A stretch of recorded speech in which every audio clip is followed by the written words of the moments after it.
Selepas kami berada di masjid dan kita solat Jumaat, lepas tu kami naik bas menuju ke Resto Taman Luku dan kita akan makan tengah hari di sini dengan suasana taman yang sangat indah. Dan hari ini kita makan dan selepas itu kami akan menuju lagi lokasi-lokasi yang kita tetapkan di sini. Perjalanan kami ke Bumi Yogyakarta tidak lengkap tanpa singgah ke salah satu ikon oleh-oleh paling terkenal di kota ini, Bapia Patung 25. Terletak tidak jauh dari kawasan Malioboro.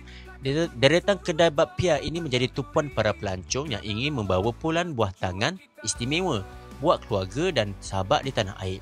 Setiba di sana, aroma harum pastri bapia yang keluar dari oven menyambut kami sebaik melangkah ke pintu kedai. Dengan barisan kotak berwarna-warni, menarik setiap satu mengandungi pelbagai jenis inti. Dari kacang hijau klasik, coklat keju sehinggalah durian dan taro. Selepas kami berada di gedung bapia, seterusnya kami menuju ke destinasi seterusnya. Rombongan kami meneruskan perjalanan menuju ke gedung Batik Jawan, salah satu pusat jualan pameran batik yang terkenal di Yogyakarta.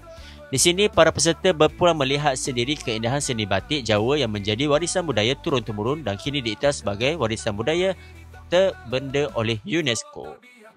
Di gedung Batik Jawa ini bukan setakat batik sahaja, di sini ada juga t-shirt, pelbagai jenis alatan tradisional dan pelbagai-bagai lagi anda boleh dapat di sini. Seterusnya kita bawa mereka tengok view kota Jogja di destinasi seterusnya. Kami membawa mereka menuju ke IHA Skyview, sebuah lokasi pelacungan yang terletak di puncak Bukit Patuk, daerah Gunung Kidul.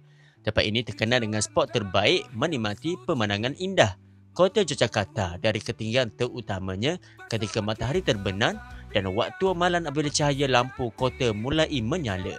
Setibanya di kawasan ini, para peserta disambut dengan suasana yang segar, panorama yang menakjubkan. Terima kasih kerana setia bersama kami, Tarbiyah Backpackers.